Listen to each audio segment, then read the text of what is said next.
Good evening, Miss Jack. Miss Jai. First off, I would like to apologize for not being available during the events of Shadow Play. You can thank my brother T-Rex for that. Second off, your mission, should you choose to accept it, is to solve a friendship problem at a new location, the Peaks of Peril, home of the Kirin. You two will be on your own, so report to the Castle of Friendship within 24 hours. If either of you are captured or are silenced completely, we will disavow all knowledge of your existence. I wish you both the best of luck. This message will self-destruct. Now where the hell is that going to? Ooh, never mind about that.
Used to speak and sing, we weren't always quiet.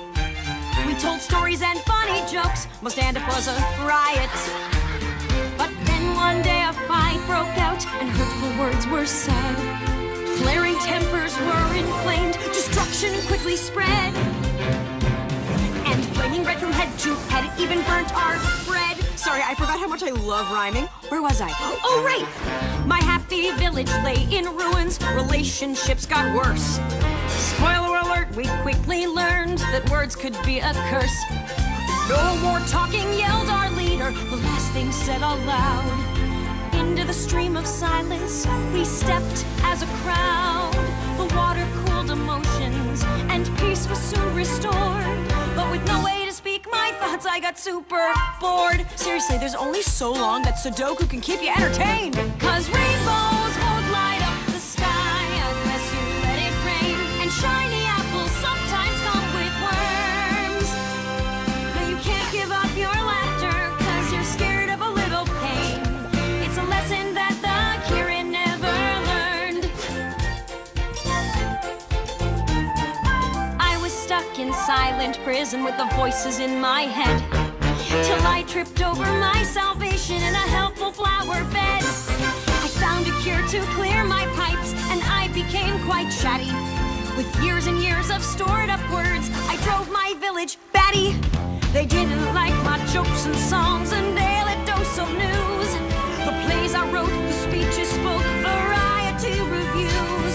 Or the story about the Kirin who hid below an opera stage and fell in love with this opera singer, and he wore a freaky half-mask thing, and he played the organ a lot and got all broody because the singer was in love with another dude, so he took her away on this underground gondola. I mean, who doesn't love musical theater? The village leader made it clear I had to make my choice. I could stay and live with them, or I could keep my voice. So I came here but left the couch alone. They're hard to move, with just the view for company, until you heard me groove. Take it away, boys! 'Cause rainbows won't light up the sky unless you let it rain. And candles just won't glow until they're burned. No, you can't give up your laughter 'cause you're scared of a little pain. It's a lesson that my village never learned. No matter how hard I schooled them, fear of hurt is still what ruled them. Sometimes you gotta let it rain.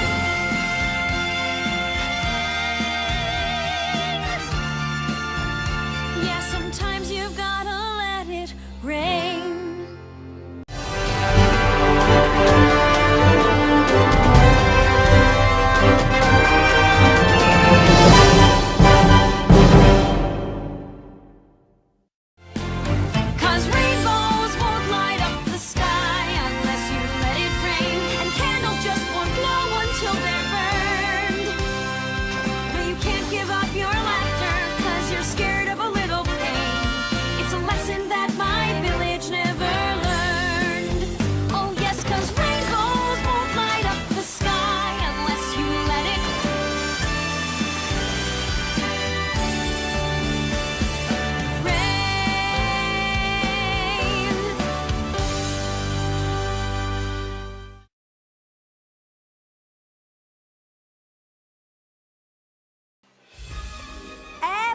Applejack, Fluttershy.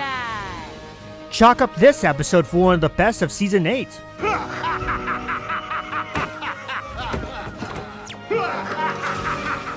First off, it's great that My Little Pony brings in a Chinese mythology-based creature, the Kirin. Ironically, they're also part of Japanese, Thai, and Korean mythology as well. They may be different from their dragon-like design, but they still add a lot to My Little Pony.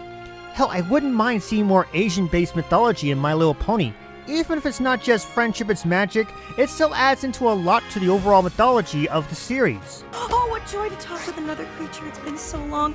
As for the new character Autumn Blaze, she does remind me of Pinkie Pie of all ponies. Talkative, excited, and just wants to give smiles to every Kirin. But it's her Nereid side that really shows off what character she is, and I really like this angered, powered dark side.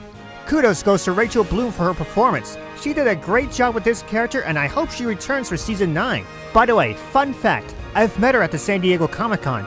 Did you folks not notice the picture frame of her at the beginning of this video? If not, shame on you. Fluttershy? What are you doing? This is no time for visiting varmints. And as for Applejack and Fluttershy, I was at first skeptical of using them again for a friendship mission, but they do wind up making a nice pair. In fact, there are times where I wish they teamed up more often, much like in Viva Las Pegasus. Also, I actually do miss Fluttershy getting angry often, much like in Season 6 and Season 7. Angry Shy is still the best Fluttershy. The realization that anger is within us, but it is our choice how we let it out. I wasn't very confident in the Sound of Silence at first, but it turned into a really fun episode with a new species introduced this late in the series. This is one of those episodes that deserve a second watch. And on a side note, this will be the last time you'll hear the Triforce Get theme for these recaps. Starting next year, I'll be using a different theme for a 5 out of 5 rating. So let's play that theme one last time.